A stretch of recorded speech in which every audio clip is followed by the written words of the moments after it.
ہر بندے کی, میں اپنی برادری کی بات کر رہا ہوں, سیاسی لوگوں کی بات کر رہا ہوں, ساری پارٹیوں کو بیچ میں لے لیں, ہر ایک کی وہ امبیشن پوری تو نہیں ہوتی, ٹھیک ہے, اور جب امبیشن پوری نہ ہو تو ہر ایک کے ریئیکٹ کرنے کا اپنا ایک انداز ہوتا ہے.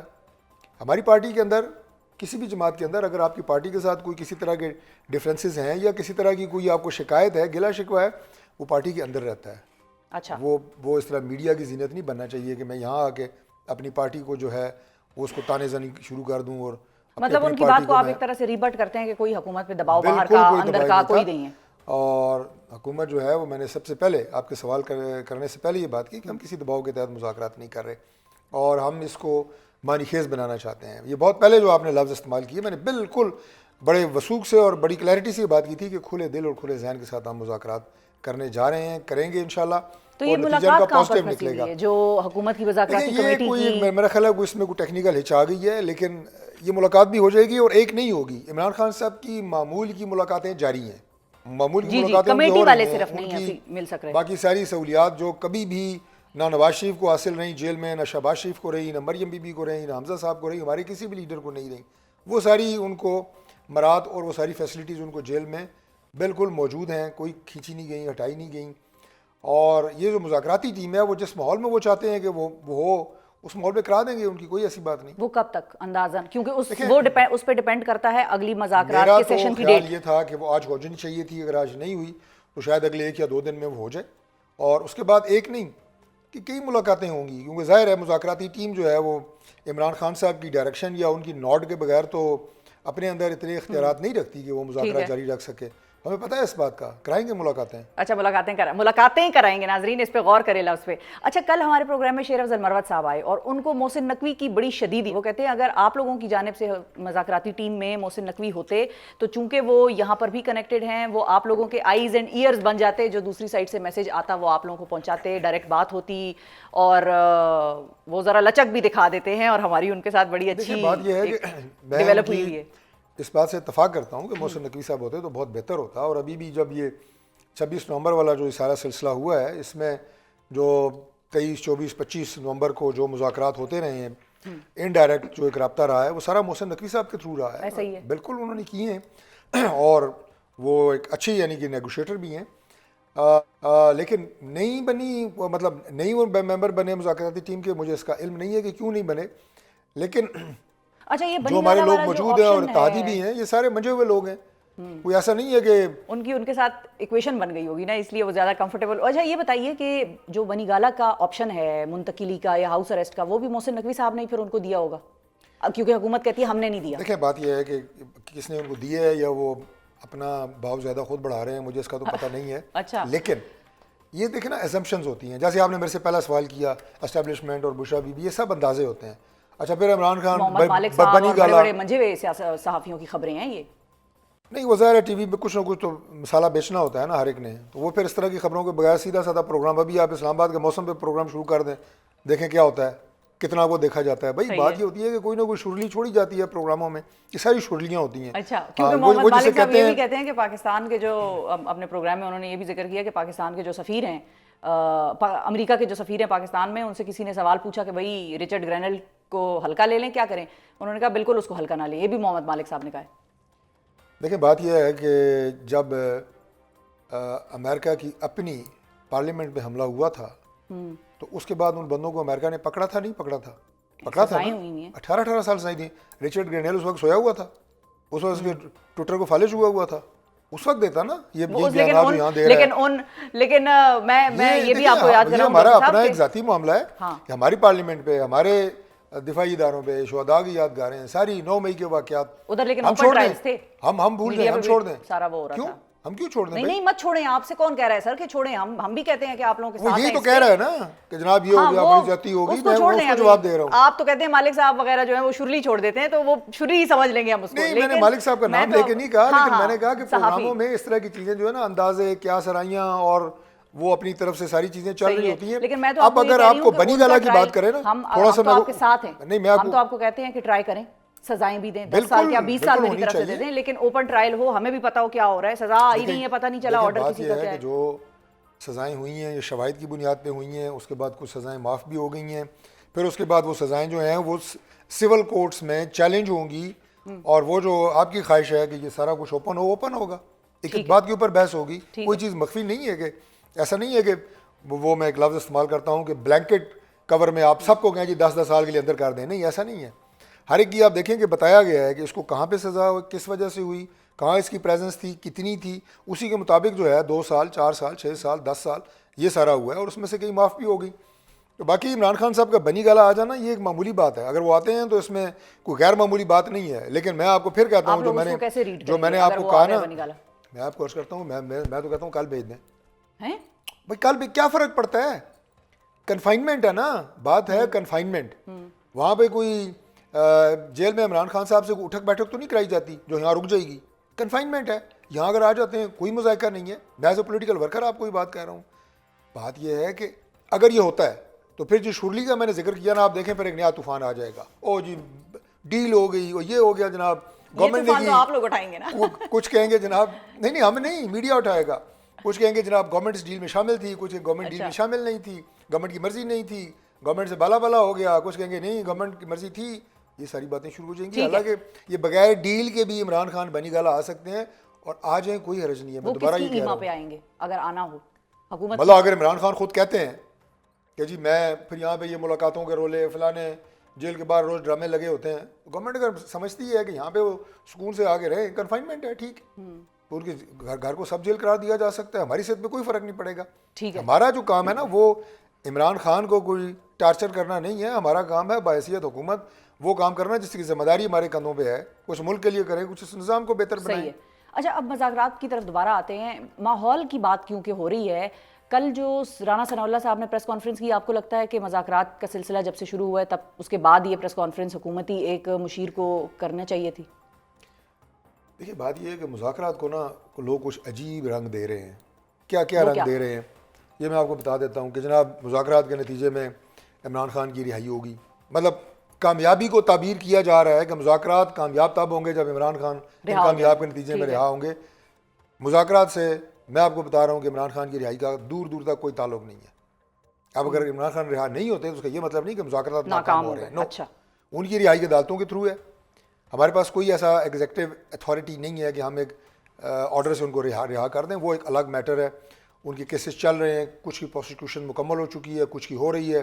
جو ہمارے پاس ثبوت ہیں وہ عدالت کے سامنے رکھیں گے. جج صاحب کی مرضی ہے، دیکھیں گے یہ ٹھیک ہیں تو سزا، نہیں تو گھر. اللہ خیر صلاح. 190 ملین پاؤنڈ ہے. اب اس میں 70 ارب روپے ہے. وہ آنا تھا پاکستان کے قومی خزانے میں، دے دیا ایک پرائیویٹ آدمی کو. ایسے تو نہیں دیا نا، ثواب کی خاطر تو نہیں دیا. اس میں کک بیکس لی گئی. عمران خان کی ٹیم نے لی. ان کے وکلا تو یہ بھی کہتے ہیں کہ وہ پیسہ حکومت کے پاس پڑا ہے، اس پہ حکومت پروفٹ بھی لے رہی ہے.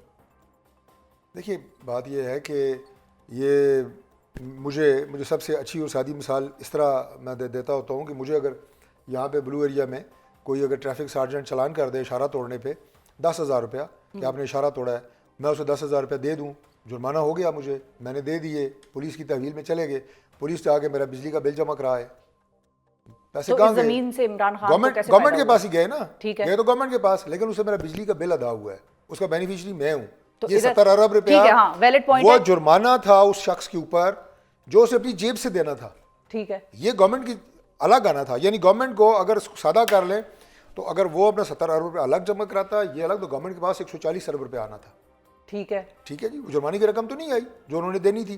میں صرف یہ بتا رہا ہوں، چلیں اس کی ڈیٹیل چھوٹی سی آپ کے سامنے آ گئی. لیکن یہ جو کیا گیا اس کے پیچھے پیسے لیے گئے، کک بیک لی گئی. 70 ارب روپے کسی کو دے دینا.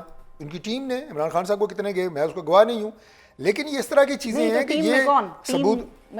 شہزاد اکبر جو یہ ساری ڈیل کروا رہے تھے، جنہوں نے ساری چیز مینیج کی. تو اب یہ مجھے بتائیں کہ یہ ثبوت ہم نے تو عدالت کو دینے ہیں. اب عدالت نے فیصلہ کرنا ہے کہ 2 سال سزا ہے، 10 سال ہے، 6 سال ہے. اچھا، وہ فیصلہ آ کیوں نہیں رہا؟ اب پچھلی دفعہ بھی میں نے آپ سے پوچھا تھا تو آپ نے کہا اس کے ڈیلے ہونے کی یہ اس چیز کی نشاندہی کرتا ہے فیصلے کا ڈیلے ہونا کہ ہم کھلے دل اور ذہن کے ساتھ بیٹھے ہیں. اب کس چیز کے ساتھ آپ بیٹھے ہیں؟ اب تو مذاکرات پہ بیٹھے ہیں. اچھا، تو اس لیے بھی مذاکرات پہ بیٹھے ہیں. لیکن دیکھیں جو عدالت ہوتی ہے اس کی اپنی ایک سینٹیٹی ہے. میں ایک ایسا کوئی بھی بات نہیں کروں گا کہ عدالت جو ہے وہ ہمارے کوئی زیر اثر ہے کہ ہم اسے کہتے ہیں جناب کہ کل سزا دے دو یا اس کو لمبا کرو.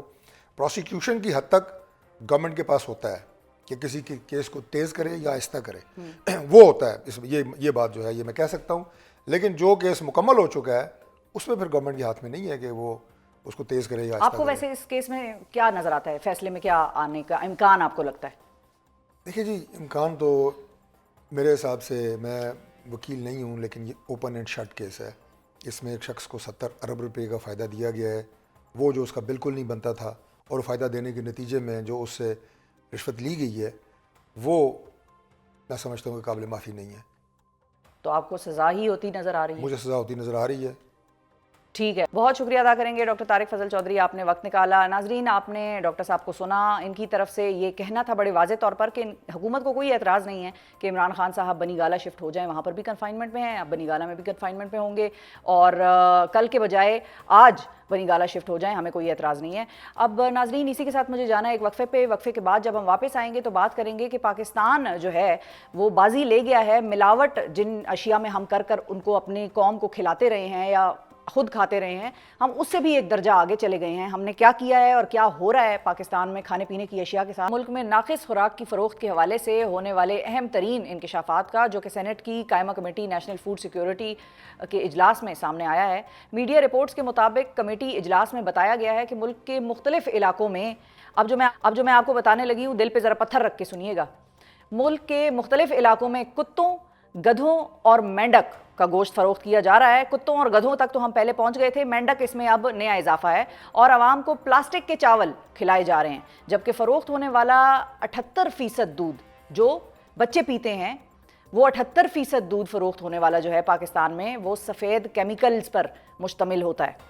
کمیٹی رکن سینیٹر دنیش کمار نے بھی اس بات کی تصدیق کی ہے کہ ملک میں جو چاول فروخت ہو رہے ہیں ان کی جانچ کے لیے کوئی مؤثر نظام موجود نہیں ہے، اور انہوں نے زور دیا کہ فوڈ سیفٹی کے معاملات کو سنجیدگی سے لیا جائے اور اس کے لیے فوری اقدامات کیے جائیں. قائمہ کمیٹی نے فوڈ سیفٹی سے متعلق پالیسی سازی کے لیے ایک ذیلی کمیٹی تشکیل دے دی ہے جو خوراک کی حفاظت اور کو یقینی بنانے کے لیے اقدامات کرے گی. ہماری فوڈ سیکیورٹی کس حد تک کمپرومائزڈ ہو چکی ہے اور ناقص خوراک کی فراہمی کا مسئلہ کتنا سنگین ہو چکا ہے، اس حوالے سے ذرا آپ کے سامنے کچھ اہم انکشافات کریں گے. اور ہمارے ساتھ موجود ہیں اسٹوڈیو میں بلوچستان عوامی پارٹی کے رہنما اور رکن سینٹ قائمہ کمیٹی برائے food security senator Dinesh Kumar صاحب. السلام علیکم سینیٹر صاحب. بہت شکریہ سر، آپ نے وقت نکالا. میں نے تو یہ جب کل خبر پڑھی تھی اور میں یہ سوچ رہی تھی کہ چلیں کوئی ایک طبقہ ہو جو ایسا کھانا کھا رہا ہو، کسی پسماندہ علاقے کا ہو جہاں پر اچھی خوراک نہ ہو، لوگوں کی پرچیزنگ پاور اتنی نہ ہو، اچھا کھانا نہ خرید سکیں، تو کچھ سمجھ میں آتی ہے.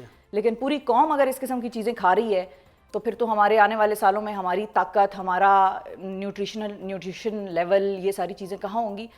میں آپ سے جاننا چاہوں گی کہ یہ انکشافات جو کل ہوئے وہاں پر، ان کی ہمارے پاس ڈیٹا کیا ہے، کیسے ہمیں یہ ساری چیزیں پتہ چلیں، کیا کون سی رپورٹ تھی جو آپ لوگوں کے سامنے پیش کی گئی؟ ذرا کل کے اجلاس کا ذرا پہلے احوال سنائیے. جی بہت بہت شکریہ.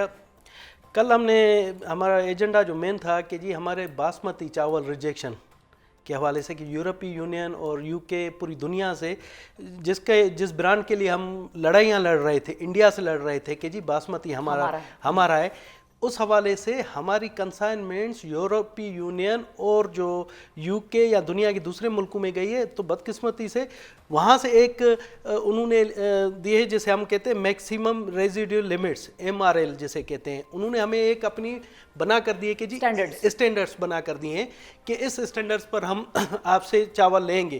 تو اس اسٹینڈرڈ کے لیے ایک ڈپارٹمنٹ ہے DPP، ٹھیک ہے، تو وہ ذمہ دار ہوتا ہے کہ وہ چیک کرے ایکسپورٹ کرنے سے پہلے. اب آپ دیکھیں کہ ہماری نااہلی، نالائکی، رشوت خوری کی وجہ سے جو وہاں جو کنسائنمنٹ گئی ہے ان میں 85% جو وہاں آیا ہے اس میں یہ MRL میٹ نہیں کیا ہے. اس کے علاوہ ایک اور تو ریجیکٹ ہو گیا وہاں سے ریجیکٹ ہوا ہے، واپس آ گئے اور ہم پاکستانی عوام نے کھا لیے. اور ایک تو ظاہر ہے اب انسانوں نے نہیں کھانے تھے تو انسانوں کے کھانے کا تو نہیں تھا سینیٹر صاحب، تو ہم ہی کھائیں گے. جی اور اس میں ایک جراثیم کہیں یا وائرس کہیں، وہ اس کا نام ہے مائکوٹاکسنز اور ایفلاٹاکسن پایا گیا، جو ان کی لیبارٹری نے ہماری لیبارٹری سے انہیں بلینک دے دیا کہ اس میں جی A1 گریڈ کے اور A1 کوالٹی کے، مگر وہاں سے. تو ہمارے لیے ایک بہت باعث شرم بات تھی. میں نے وہاں کمیٹی سے سمپلی پوچھا کہ جی ٹھیک ہے، یہ تو وہاں یورپ گئے، انہوں نے ٹیسٹ کیا، ہماری جو مارکیٹ میں چاول آپ دے رہے ہیں کبھی ان کا ٹیسٹ کیا ہے؟ تو انہوں نے کہا جی نہیں. میں نے کہا اس کی وجہ؟ تو انہوں نے کہا ہمارے پاس کوئی نیشنل پالیسی نہیں ہے یہ 18th امینڈمنٹ کے بعد کہتے ہیں کہ جی صوبوں کے پاس سبجیکٹ چلا گیا. میں نے کہا چلیں جی ہم مان لیتے ہیں کہ 2010-12 میں صوبوں کے پاس 2010 سے اب 80 سال ہونے کو ہیں ہمارے ملک کو, تو اس 80 سال کے دوران کوئی پالیسی ہے پچھلی؟ تو کہہ رہے ہیں جی نہیں ہے پالیسی. اب میں نے کہا تو میں نے یہ لفظ کہے کہ ظالموں آپ نے تو پاکستانی عوام کو یہ جو یہ آپ نے پیسٹی سائڈس جو چاولوں پر, وہاں پر ایک اور انکشاف ہوا ہے پتہ ہے آپ کو کہ جی یہ گوبھی ہے جو جب یہاں خوبصورت سی گوبھی آتی ہے تو انہوں نے کہا کہ جی یہاں پر ہمارے فارمر کیا کرتے ہیں جب گوبھی لیتے ہیں اس میں کیڑے دیکھتے ہیں ان پر دبا کر زہر مار کر مارکیٹ میں لاتے ہیں, وہ گوبھی بھی ہم کھا رہے ہیں. چاول میں آپ سے دعوے سے کہتا ہوں رائس ایکسپورٹ ہمارے بہت بڑی ایک وہ ہے, آپ کو میں دعوے سے کہتا ہوں کہ یہاں جتنے بھی سپر اسٹورز میں بڑے بڑے برانڈ کے چاول ہیں نا, اگر آپ ان کو لیبارٹری لے جائیں تو یورپی یونین اور جو یو کے اسٹینڈرڈز ہیں ان کے مطابق وہ کہیں گے کچرا جانوروں کے کھانے کے قابل نہیں, اور ہم پاکستانی بڑے شوق سے کھاتے ہیں چاول. تو سینیٹر صاحب ایک کام کرتے ہیں نا, آپ کو ہم نے آج پروگرام پہ بلایا, کل یہ اہم ترین انکشافات میں سے یہ انکشاف ہوا ہے, نئے سال کی آمد پہ ہمیں یہ دکھنا تھا. ہم ایک کام کرتے ہیں, ہم اور آپ مل کے مارکیٹ سے چاول ٹیسٹ کراتے ہیں اپنی لیبوں میں, بالکل پتہ چل جائے گا کہ بھائی کیا اس میں بالکل معاملات ہیں. میں آپ کو بتاؤں یہاں پر یورپی یونین اسٹینڈرڈز کی ہیں جی ایس جی ایس وغیرہ, آپ اس میں کروائیں. میں آپ کو دعوے سے کہتا ہوں کہ وہ کہیں گے کہ جی یہ انسانی کھانے کے قابل نہیں. اچھا اب دودھ کا کیا سلسلہ ہے؟ ہاں پہلے تو دیکھیں, پہلے تو ہم کہتے تھے کہ جی ملاوٹ دودھ پانی ڈال دیا, ہاں پانی ڈال دیا. اب تو دودھ میں کیمیکلز ملائے جا رہے ہیں, کیمیکلز پانی کر کے کیمیکلز ملا کر ان کو جو ہے نا کلرفل دودھ بنایا جاتا ہے وائٹ کلر کا. اور دوسرا جو سب سے بڑا اہم ہو رہا ہے کہ ایران سے سستا آ رہا ہے خشک دودھ. اچھا ٹھیک ہے. ہاں اچھا وہ کیا کرتے پانی میں وہ خشک دودھ بنا کر وہ ملا کر مارکیٹ میں. دہی کے لیے کیا کرتے ہیں آپ کو معلوم ہونا چاہیے کہ دہی کو گاڑھا کرنے کے لیے ٹیشو پیپر ہے وہ اس پر کر کے جب دہی جمتی ہے تو وہ آپ کو گاڑھی ملتی ہے. اور ہم کھاتے ہوں گے ناظرین وہ ٹیشو پیپر سمجھ کے کہ ملائی اوپر جمی ہوئی ہے. یہ نہیں, یہ ساری چیزیں, مگر بدقسمتی سے دیکھیں کہ ہمارے پاس کوئی ایسی پالیسی نہیں ہے کہ ہم جا کر ان کو چیک کر سکیں یا کچھ کر سکیں کسی قسم. اچھا یہی میں نے کہا کہ ٹھیک ہے جی آپ نے یہ نہیں, یہ تو اب یورپی یونین کی مہربانی سے آپ کو پتہ پڑا کہ یہ اس طرح کے نقص ہیں, تو آپ ہمیں بتائیں کہ جو اس چیز کے ذمہ دار تھے ان کے خلاف کیا کارروائی. کیا کارروائی کہ جی ہم نے تو معطل کر دیا, تحقیقات چل رہی ہے, یہ چل رہی ہے, وہ بھائی پاکستان کا اتنا بیڑا غرق کر دیا, 3 بلین سے 4 بلین ڈالر کی ہماری رائس ایکسپورٹ ہے, اور آپ دنیا میں مانی جاتی ہے دنیا میں, اور ہم لڑ کریں کہ باسمتی ہمارا ٹریڈ ہے انڈیا کے ساتھ. کچھ ایسا سلسلہ بھی ہوا تھا کہ وہ ہمیں باسمتی کا وہ پیٹنٹ دینے والے تھے. جی بالکل. اور جی یہ آپ دیکھیں کہ اب انڈیا نے اس چیز کو بہت زیادہ کیس بنا لیا, میڈیا میں بنا لیا ہے. تو آپ یہ میں تو کہتا ہوں کہ یہ جو جن لوگوں نے کیے ہیں نا, مجھے تو شک ہے کہ وہ انڈیا کے ایجنٹ نہ ہو. تو ظاہر ہے اگر اپنے ملک کو ایسا نقصان پہنچا ہے, مطلب پوری قوم کو یہ نقصان پہنچ رہا ہے نا, یہ تو نہیں ہے کہ باہر گورے نے کھا لیا, ہم کھا رہے ہیں, وہ کنزیوم کر رہے ہیں, ہمارے بچے یہ دودھ پی رہے ہیں. یہ تو آپ دیکھیں کہ میں یہ آپ کو شرطیہ کہتا ہوں کہ یہ جس طرح سے آپ ہوٹلوں کی چیکنگ کریں نا, تو آپ کو 100% بہت سے کتوں کا اور بلوں کا تو تھا, کتوں کا تو تھا. یہ آپ اچھا پوائنٹ لے کے آئے. یہ مینڈک کی کیا کہانی ہوئی ہے اب؟ مینڈک کے بھی ہیں وہ. اچھا ویسے سینیٹر صاحب لوگوں کو یہ بتا دوں کہ آپ کو بھی ہنسی آ رہی ہے, مجھے بھی ہنسی آ رہی ہے, میں بھی مسلسل ایک چہرے پر مسکراہٹ ہے, لیکن یقین کریں کہ سمجھ نہیں آ رہی کہ روئیں یا ہنسیں. یہ جان کے سب سے بڑی ابھی میں بات بتا رہا ہوں کہ یہ تو ٹھیک ہے, مردہ بکریوں, مردہ گایوں اور مردہ مرغیوں کا وہ گوشت بھی فروخت ہو رہا ہے. بہت ایک مطلب ایک حد ہوتی ہے, مگر اس پر کسی قسم کا نہ ہی کوئی وفاق کا, نہ ہی صوبوں کا, نہ ہی ضلعی. نہیں تو یہ مینڈک کون سے علاقے میں کھائے جا رہے ہیں زیادہ؟ اب میں آپ کو کیا بتاؤں, مجھے خود حیرانگی ہو رہی تھی. مینڈک کا تو آپ چھوڑے, بلیوں کا بھی گوشت ہوا ہے, اس کا بھی انکشاف ہوا ہے. تو میں